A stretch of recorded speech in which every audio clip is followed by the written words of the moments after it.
Okay, so let's go through what we need. We need our hook. Here is mine. I have a 5mm hook here. And then we need some scissors. Here are mine.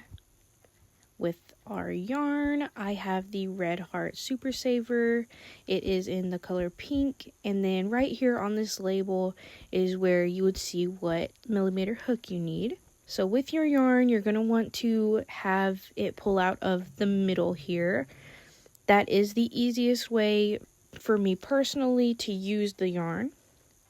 With your hook, you're going to want to hold it as a pencil. That's how I do it. Whatever is comfortable to you, it makes it easier. I put 2 fingers in the back, 2 fingers in the front, and then I hold it with my thumb. And then right now I'm going to show you how to make a slip knot. You're going to put out 2 fingers and make an X on those fingers. That is the easiest way to make a slip knot. You want to make sure that the X is on your fingers and you can clearly see it.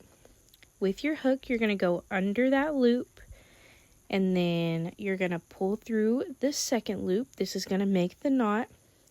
You're going to want to hold these 2 loose ends just so you don't lose your knot. And then you're going to pull it off your fingers, and then now it's on your hook. To tighten it onto your hook, you're going to want to pull this short string, and it will tighten it.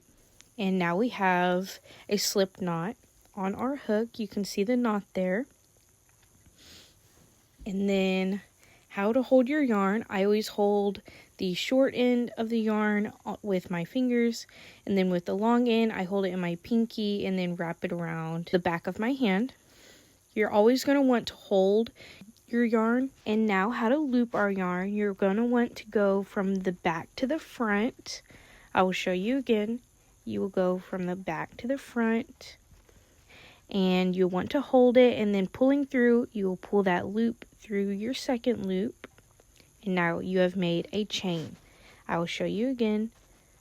You're going to loop from the back to the front. Hold on, I struggled there. And pull it through. You have made another chain. Okay, I will show you one more time. You will loop over from the back to the front, not the front to the back. You loop over, and then you pull it through. And that is the chain stitch. Now I'm going to show you how to slip stitch into this very first chain right here. You will put your hook through there. You will yarn over from the back to the front. You will pull through that first loop, and then secondly, you will pull through that second loop. Now you have slip stitched, and now we're going to chain 2 more times. So that is 1,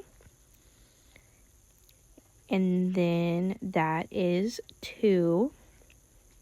Now I have chained 2, and now I'm going to show you how to do a double crochet.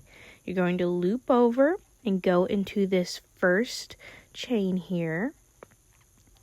Then you will loop over 1 more time, pull it through, and now we have 3 loops on our hook.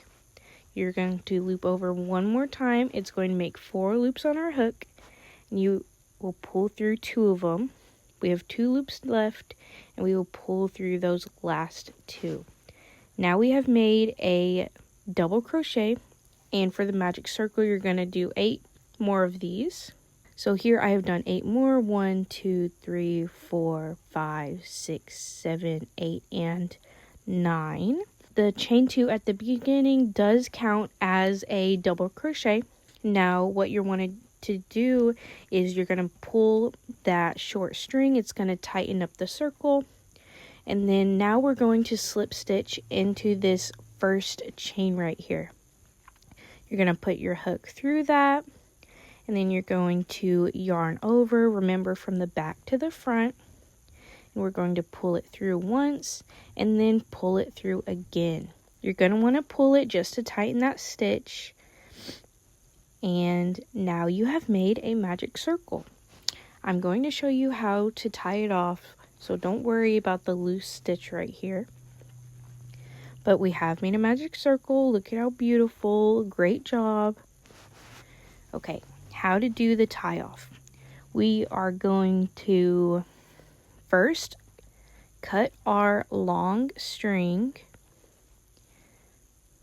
It doesn't matter how long you cut it, but you want to be able to have a good amount of it. Okay, to tie it, I always chain 2. So there's 1, and then here is 2. Okay, and now that we have chain 2, you're going to want to just pull that string, and it will make a nice secured knot. Sometimes it's hard to pull. You just got to keep trying. And now we have a tied off magic circle. With these 2 loops, you're going to want to tie them in a knot. And now we have done it. I hope this inspired you to want to learn to crochet. And yeah, happy creating.